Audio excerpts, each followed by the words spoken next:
Então, continuando.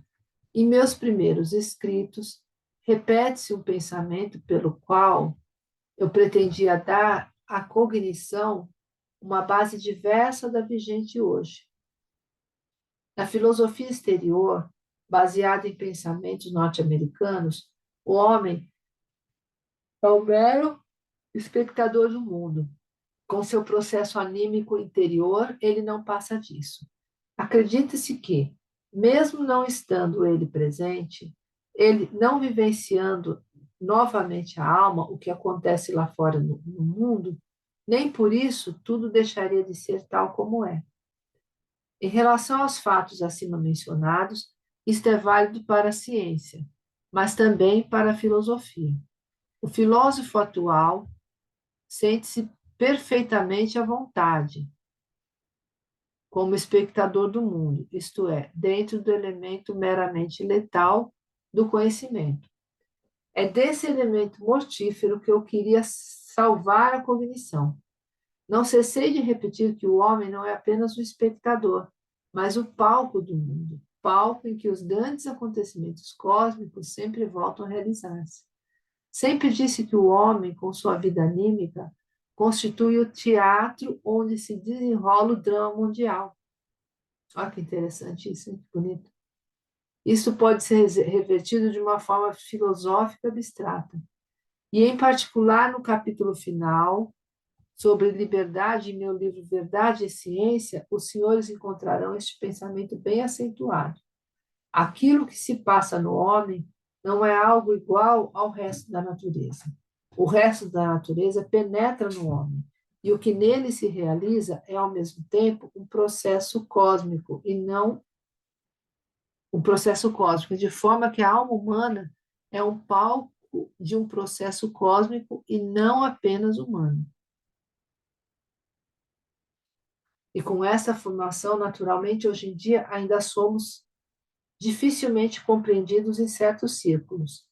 Mas sem se compenetrar de tais ideias, ninguém poderá ser um verdadeiro educador. Bom, muito interessante isso que ele diz aí, né? Que o homem, porque tem essa visão de que o homem seria o espectador do mundo, mas ele não diz nem que ele é o ator, ele diz que ele é o palco. Ele é o palco do cosmos, né? O cosmo é que é como é que ele fala? A alma humana é o palco de um processo cósmico e não apenas humano.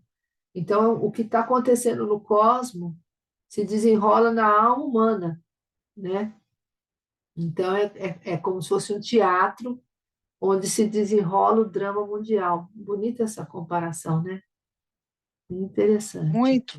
E da questão da arte, né? Porque você vê para o educador sem essa visão, né? Ninguém poderá ser um verdadeiro educador se ele não Exatamente. compreender, né? Que ele faz parte, que ele é o palco, para ele, né? Ele é o próprio, né? Exatamente. Não é o ator. Traz as Ele é coisas o palco onde vai atuando a força cósmica. ele, né, ele recebe, né? Ele recebe, né? Ele capta, né? A coisa do cosmos, né? Para a alma dele e é assim que ele vai entregar para a criança. Bonita a imagem, muito bonita.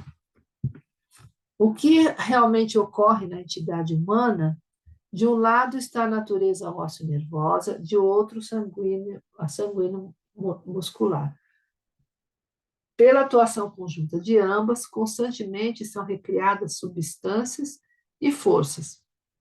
A Terra é preservada da morte pela recriação de substâncias e forças dentro do próprio homem. Agora, os senhores podem ligar o que acabo de dizer, que o sangue provoca, por seu contato com os nervos, a recriação de forças e substâncias. Ao que eu disse na última conferência, que o sangue está sempre a caminho da espiritualidade, sendo, porém, detido nesse afã. Esses pensamentos obtidos nessas duas conferências serão relacionados por nós para servir de base a um prosseguimento. Contudo, os amigos podem ver desde já quão errôneo é o conceito da conservação da força e da matéria, tal como normalmente é enunciado, pois é refutado por aquilo que se passa no âmago da natureza humana, constituindo apenas um obstáculo para uma verdadeira compreensão da entidade do homem. Somente quando se obtiver novamente o pensamento sintético de que, de fato, nada pode surgir do nada, mas uma coisa pode transformar-se a ponto de morrer para que outra surja, em lugar da teoria da conservação e da força e da energia, é que se poderá adquirir algo proveitoso para a ciência. Eu vou reler todo esse parágrafo, porque ele é denso, né? Ele tem muita coisa aqui para gente entender. Deixa eu subir ele um pouco aqui mais. Ou subir demais. Eu ia pedir, vou mandar o meu e-mail para você, se por gentileza puder mandar para mim, porque eu tentei passar aqui para o meu e-mail para abrir no computador, não consegui. Então eu Tá. estou querendo fazer, eu vou fazer a leitura, isso realmente temos que ler isso novamente. Tem Sim. muita coisa aí. Eu tenho feito assim, como as pessoas não têm sido sempre as mesmas, eu tenho relido, sabe? Assim, muitas vezes eu estou relendo, porque realmente é muita informação e profunda, né? Deixa eu ver se é esse. Sim. É E esse aqui. temos que marcar realmente, porque você vê que se você fizer, para mim, funciona assim, eu vou marcando Sim, e depois que você marca, quando aí você vai, conforme vai tendo a leitura, parece que vai também clareando e a gente isso. vai E tem pegando. aquela coisa que quanto mais você lê, mais você, cada vez que você lê, você apreende um pouco mais, né? O Steiner, é por isso que É, a gente gosta, né? é, Porque não tem fim. então, deixa eu reler esse parágrafo aqui. O que realmente ocorre na entidade humana? De um lado está a natureza ósseo-nervosa, de outro a sanguínea muscular. Pela atuação conjunta de ambas, constantemente são recriadas substâncias e forças. Até aí está tudo bem. A Terra é preservada da morte pela recriação de substâncias e forças dentro do próprio homem.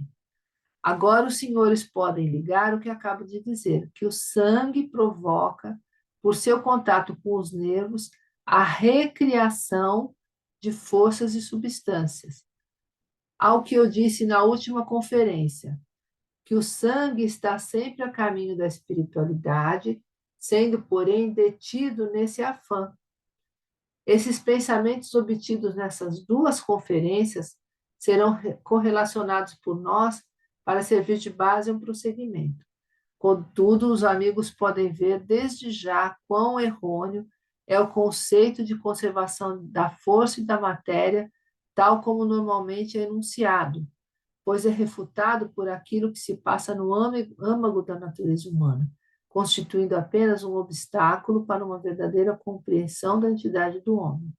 Somente quando se obtiver novamente o pensamento sintético de que, de fato, nada pode surgir do nada, mas uma coisa pode transformar-se a ponto de morrer para que outra surja, em lugar da conservação da força e da energia, é que se poderia adquirir algo proveitoso para a ciência. Aí a gente precisaria rever esse conceito da ciência, da física, né, que fala da conservação da força e da energia, que eu já não lembro. Inclusive, tem um pedaço que ele fala conservação da força e da matéria, e aqui embaixo ele fala conservação da força e da energia. Não sei se ele está falando a mesma coisa. Enfim, o que a gente consegue entender é que ele está refutando essa, esse conceito de conservação e energia, né? Eu vou ver se eu dou uma olhada nisso, fisicamente, o que isso significa. Deixa eu anotar aqui, que depois eu anoto. Depois, Que também tem a da conservação força, da da, energia e da matéria. Depois vai falar da lei da conservação da da, energia e da da, matéria. da força e da energia, né? Da força e da matéria, da força e da energia. Aí eu vou dar uma olhada nisso, fisicamente, o que significa, né? Então, prosseguindo. Vemos, pois, em que sentido muita coisa está invertida em nosso pensar. Precisamos algo, por exemplo, a lei da conservação da energia da matéria, e erigimos-na em lei universal. Não, eu falei errado. Vou ler de novo. Vemos, pois, em que sentido muita coisa está invertida em nosso pensar. Proclamamos algo como, por exemplo, a lei da conservação da energia e da matéria e erigimos-na em lei universal. A isso subjaz uma tendência de nossa vida imaginativa, de nossa vida anímica em geral, no sentido de dar descrições unilaterais, quando deveríamos apenas emitir postulados baseados em nossas representações mentais. Encontra-se, por exemplo, em nossos livros de física, a lei da impenetrabilidade dos sólidos como um axioma. No lugar espacial onde se acha um corpo, não pode haver ao mesmo tempo outro corpo. Isso é proclamado como característica geral dos corpos. Deveríamos apenas dizer os corpos ou entidades com características tais que, no lugar onde estão, não pode haver outro ser da mesma natureza, são impenetráveis. Os conceitos deveriam ser aplicados simplesmente para diferenciar uma determinada área de outra. Deveríamos emitir meros postulados, mas não definições que pretendam ser universais. Tampouco se deveria estabelecer lei alguma da conservação da energia e da matéria, mas investigar para que entidades essa lei tem algum significado. No século XIX, era justamente uma aspiração proclamar uma lei e dizer isso vale para tudo, ao invés de utilizarmos nossa vida anímica para aproximar-nos das coisas e observar as experiências que estas nos proporcionam. Foi no século XIX mesmo que essa ciência cresceu, né? E, e passou a ser, né? Essa universalização de tudo, né? Então, eles descobriam e diziam isso vale para tudo. Foi bem no século XIX, né? Essa física se desenvolveu assim. Mas, olha, aqui termina a terceira conferência. E eu não vou ler mais agora, vou deixar para a gente começar na semana, retomar, né, a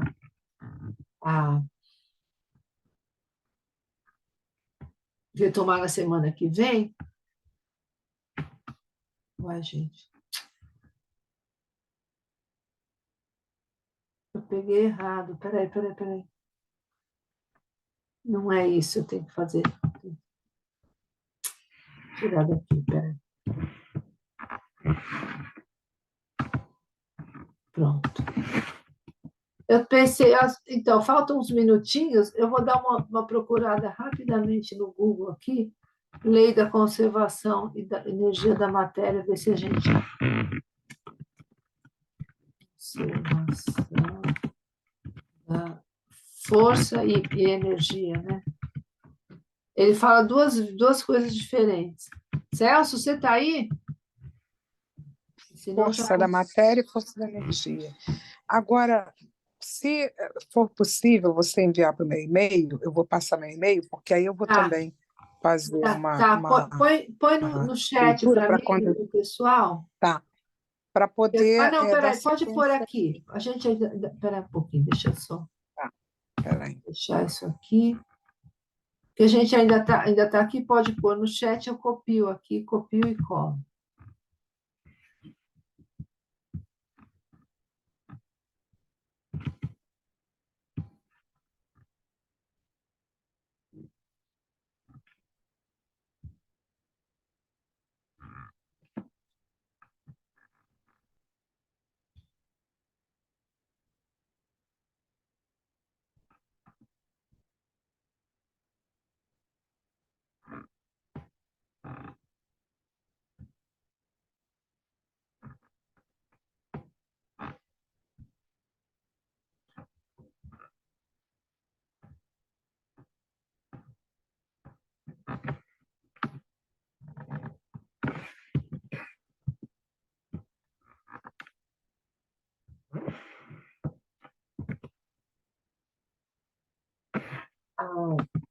Agora deixa eu ver como é que eu faço para baixar. Será que dá para passar direto assim?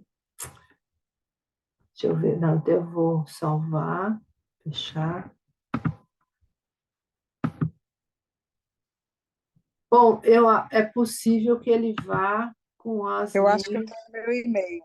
A arte da educação está em qual capítulo? Em qual A gente página? terminou, a gente terminou a gente terminou Terceiro, né? a terceira conferência. Aí deixa eu ver se eu consigo. Qual é Ah, a deixa, página, para, Kília? peraí, deixa eu parar de gravar.